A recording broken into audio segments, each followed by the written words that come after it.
I ain't got nothing to do with what's in your mind and what you want to project. I just know your destruction makes money. You came to provide y'all destruction, and it's gonna benefit me and my family. Why would I turn you down? Do you turn down the pregnant drug addict who's trying to buy crack from you, brother? When these rappers get not incidental, somebody made $100 million and now don't have to talk to that artist or none of their crew, don't have to validate none of their contracts. Now only got to deal with the mama, only got to see her once a year, and it's over. And the money goes up and up and up. Same people who own the labels own the prisons.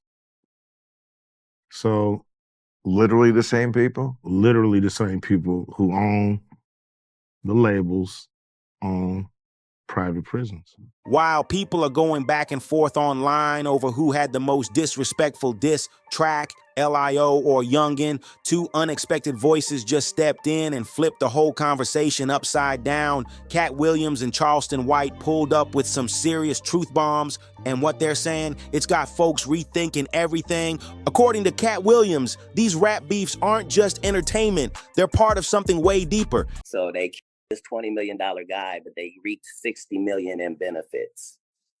Wow. And they had some people from your city do it. Wow. I'm saying there's the good side and the bad side of these businesses. He's saying the violence and early deaths in the music industry, especially in rap, aren't just coincidences. Behind the scenes, there's a powerful system. Record labels, media executives, and industry insiders who are allegedly encouraging these rivalries for one reason only: profit. Katt's painting a picture of a machine that runs on controversy, conflict, and sometimes even tragedy. And the worst part, the artists caught in the crossfire are often the youngest and most vulnerable. When these rappers get not incidental, somebody made $100 million and now don't have to talk to that artist or none of their crew, don't have to validate none of their contracts. Now only got to deal with the mama, only got to see her once a year, and it's over. And the money goes up and up and up. But Charleston White came through with his own twist on things. While he agrees that major companies are profiting from the chaos happening in some communities, he didn't let the artists off the hook either. He said, and I quote, "There's still something called accountability." In his eyes, no matter what pressures are out there, each artist still has a choice in the message they put into the world. If they choose to rap about violence, crime, or destruction, that's something they're actively signing off on. And once it's out there, they can't ignore the influence it carries. Now listen, when you show up to my record label with your music, I ain't behind what you wrote. The white man is for sure. You wrote them before you got here. And you just gave $1 million for it. But you wrote it. But listen, listen, brother, I'm a businessman. Right. I ain't got nothing to do with what you wrote.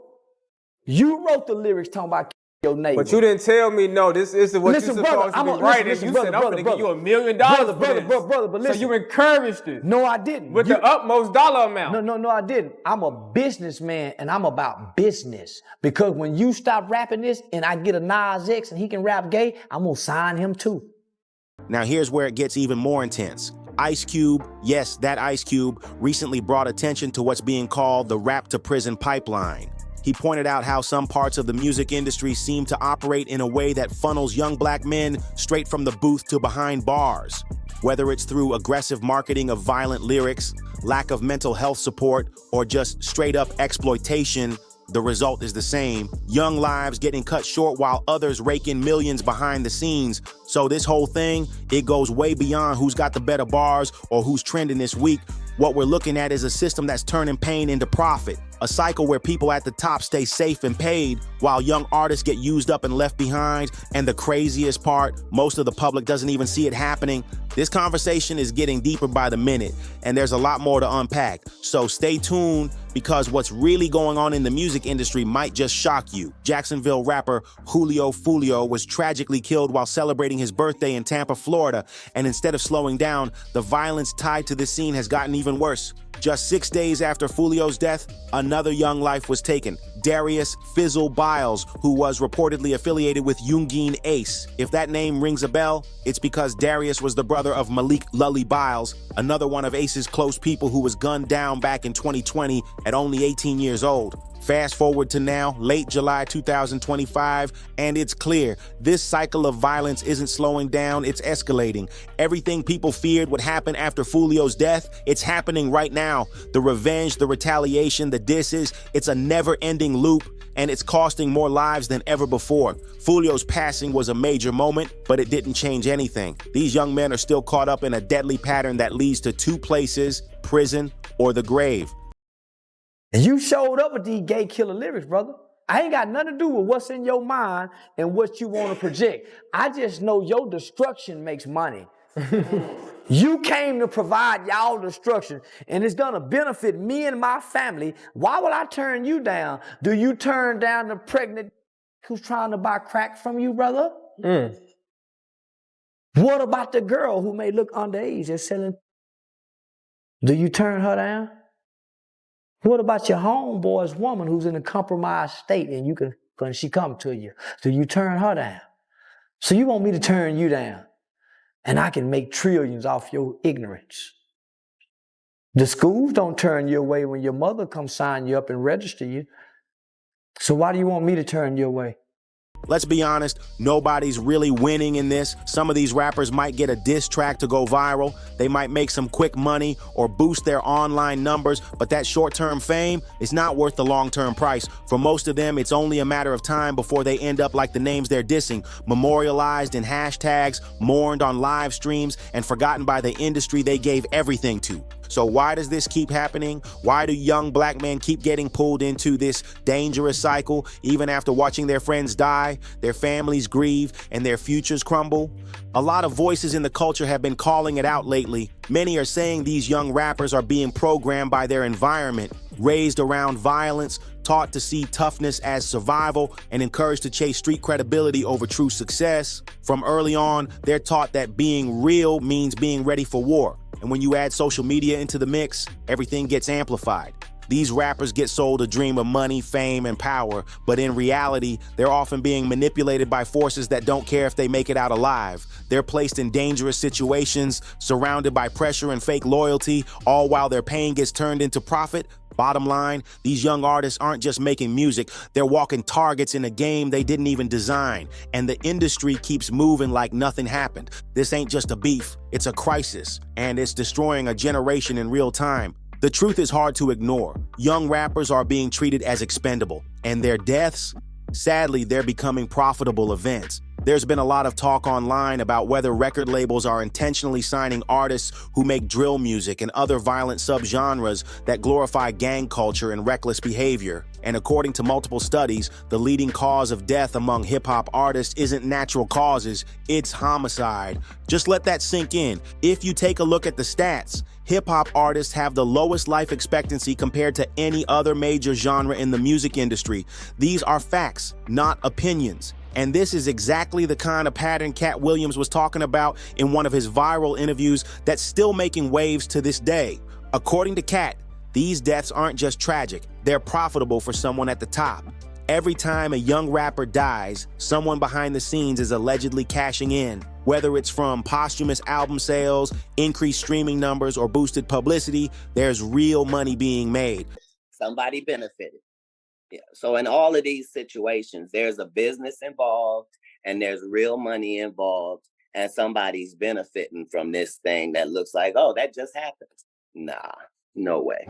But that's not even the most chilling part. Katt took it a step further, and this part had people shook. He claimed that when a rapper is sacrificed, it's often arranged so that the person who takes them out is from their own city or even their own circle. That kind of betrayal doesn't just end a life, it causes chaos in the community, fractures loyalty, and keeps the beef going, creating even more media attention and profit for the ones in control. He called it a final humiliation tactic, a way to make the downfall as personal and messy as possible, because drama sells. Katt said it best. In the entertainment industry, most things aren't what they seem. Even the things that look like accidents, coincidences, or bad luck might be part of a bigger plan. According to him, there's always somebody pulling the strings, working behind closed doors to keep the money flowing, no matter how many lives are lost in the process. And while some people try to brush all this off as just another conspiracy theory, the truth is, Katt's not the only one who said this. Back in 2012, people were raising eyebrows when documents surfaced about the Corrections Corporation of America, CCA, one of the two largest companies running private prisons in the U.S.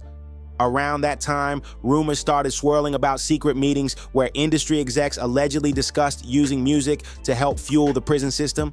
Sound wild? Maybe. But when you look at the patterns, the violence in the music, the short lifespans, the criminal records, it starts to make you wonder, is all this part of a much bigger plan?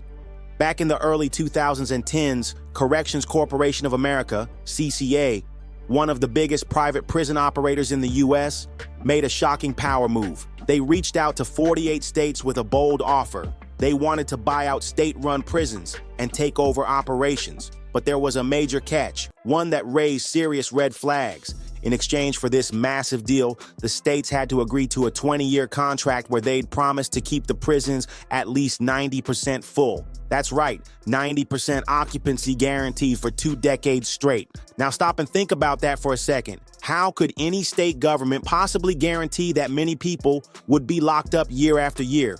What kind of strategies would be used to keep prison beds filled no matter what crime rates look like? That's where things start to get really suspicious. Just 2 months after that proposal was made public, a mysterious email started circulating among certain people in the music and PR industries. According to reports, this anonymous email laid out a chilling theory. It claimed there was a secret meeting where hip-hop and rap music would be deliberately steered in a direction that would boost private prison profits. The author of the email said he was a former industry insider, someone who had personally attended a closed-door meeting in 1991. He said that day changed not only the direction of music, but the entire culture around it. According to him, that meeting became a major turning point in American society, and not in a good way. Here's what the email claimed happened. The meeting began with one of the industry reps welcoming everyone and thanking them for showing up. Then the floor was turned over to a man who gave only his first name. No title, no background, nothing else. He spoke with confidence and got straight to the point. He told the room that the companies they represented had already invested millions into the private prison system, and they believed those investments could become even more profitable, but only with the cooperation of the music industry. When you start digging into allegations of the CIA, the FBI, the Mossad having tentacles in the music industry, you wind up at total rumors like this. Former CIA agent admits agency created gangster rap to fill private prisons by glamorizing criminality. Claims like famous hip-hop lyrics of the legendary hip-hop outfit NWA were even scripted by a team of psychologists and war propagandists inside the CIA, according to this former agent. Obviously, these are just totally rumors and conspiracy theories, no truth to this whatsoever. But it leads you to people like Leor Cohen, who might be the most influential person in the last 100 years of music, because he ran Def Jam and made Jay-Z who he is, including Redman, Method Man, DMX, Ja Rule, Ludacris. But it doesn't stop with rap music. We got Bon Jovi, Mariah Carey, Shania Twain, Elvis Costello, Ashanti, Nickelback, Slipknot, Sum 41, The Killers, Slayer. But then we've also got his protege, Julie Greenwald, that got elevated through this merger that he brokered and managed the Black Keys, Bruno Mars, Death Cab for Cutie, Jason Mraz, Kid Rock, Lupe Fiasco, Wiz Khalifa. That would be this Julie Greenwald. And then we've got Lucian Grange, the CEO of Universal Music Group. He's the one that is directly implicated and named in this lawsuit. And so what you wind up with is a rap industry, a music industry that is full of people that are creating the types of music that the people above them, that the people that hire them, that the people that manage them want them to make. They're all terrified of stepping on the wrong toes or getting out of line or doing what they're not supposed to for one blackmail reason or the other. And we wind up with an entire industry full of musicians that are glorifying gangs and violence and drugs. I mean, think about it. There's no better way to undermine an entire population, an entire race, an entire culture than to target their kids with subversive messages that they're going to think is cool. And the parents can't say about it because then the kids will just think it's cooler. What kind of cooperation? Simple. They wanted influential people in music, especially hip-hop, to promote themes that would encourage crime, violence, and chaos. Music that glorified gangs, drugs, and destructive behavior would influence the youth, push more people into the criminal justice system, and, here's the twist, help fill those prison beds that CCA needed to keep full. The email's author admitted that he didn't understand at first. Why would music and prisons be connected? But then the bomb dropped. Major record label executives were allegedly silent investors in private prisons. That means the same people greenlighting albums were financially benefiting when those lyrics led to real-life consequences. So if this email was even partly true, it would mean some of the biggest trends in hip-hop weren't just cultural, they were carefully manufactured with profit over people at the core. Here's where the story takes a dark and chilling turn. According to the anonymous email, once it was revealed that record label execs were secretly investing in private prisons, everything suddenly made sense. It became clear that it was now in their financial interest to make sure those prisons stayed full year after year. And how were they planning to do that? The email continued with even more disturbing details. The man leading the secret meeting reportedly told everyone in the room that their job moving forward was to use their positions of influence to market and promote music that glorifies criminal behavior. And what genre did they target? Rap music. Why? Because it was already gaining momentum and showing signs of becoming one of the most profitable genres in the industry. But here's the real kicker. Employees in the room were offered a piece of the action. According to the email, they were encouraged to buy personal stock in private prison companies, which meant the more violence and chaos they helped push through music, the more money they stood to make, not just as employees, but as investors. And then came the warning. Everyone there was reminded that they had signed non-disclosure agreements and that speaking about the meeting, whether publicly or even to each other, could come with serious consequences. They were told this was bigger than just music. It was about big business and it wasn't something to challenge lightly. Then, just a few months later, the man who wrote the email said he began noticing a major shift. Popular rap music suddenly started changing directions. Artists who rapped about politics, positivity, or just having fun, they started disappearing. In their place, a new wave of artists emerged, gangsta rap acts whose music was filled with themes of violence, crime, drugs, and destruction. The change wasn't subtle, it was fast, deliberate, and everywhere. It was like someone had sent out a mass order to the major labels, and they all followed it. Suddenly, rap wasn't just music anymore, it became a tool. A tool used to influence, to provoke, and possibly to fill prisons. Chart-topping tracks were now all about street beefs, shootouts, and survival. Labels couldn't sign these kinds of artists fast enough, and consumers, they ate it up. The sound became addictive, the image became iconic, and the message turned dangerous. According to the email's author, it all felt way too coordinated to be random. The shift in rap's direction wasn't a coincidence, it was a business strategy. And the scariest part, everyone played their part, even if they didn't realize what game they were in, end quote. The author of that mysterious email said the experience shook him so deeply, he walked away from the music industry for good. He packed his things and eventually moved to Europe, choosing a quiet life, far away from the chaos and secrecy he said he had witnessed behind the scenes. But the meeting did more than just scare him.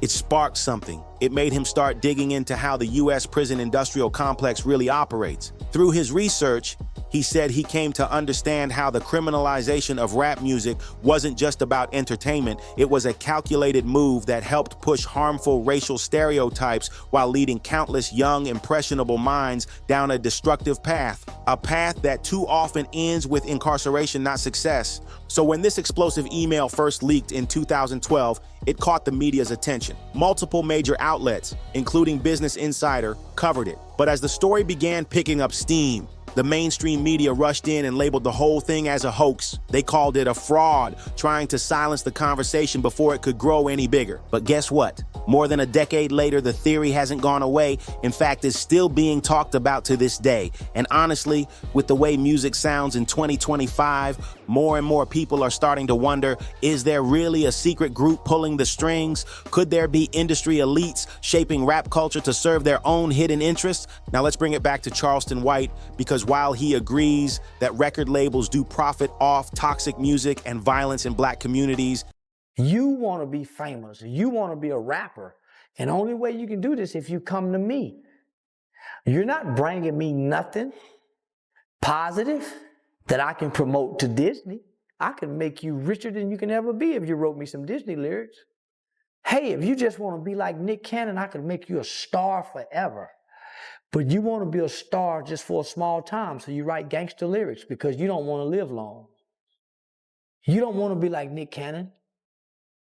So you're not a Nick Cannon kind of guy. So you show up this gangster, you and all your gangster buddies from your hood, and you're blaming me because your mind wrote these lyrics. All of that hate that you're professing, I didn't whisper that in your ear. I didn't pick your mother and your father when they made it, and your dad left your mom, to go. I didn't have nothing to do with that, guy. Why are you blaming me as a white man? I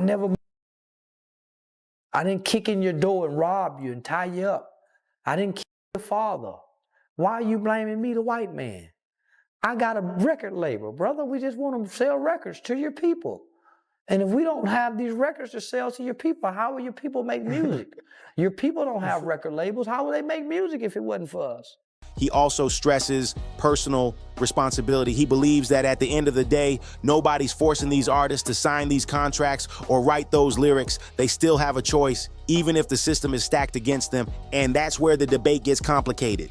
Fans online are saying that both Katt Williams and Charleston White have a point. Yes, the music industry might be profiting off of pain and conflict, but also artists have to take ownership of the messages they put out into the world, because choices, even when made under pressure, still come with consequences. But what do you think?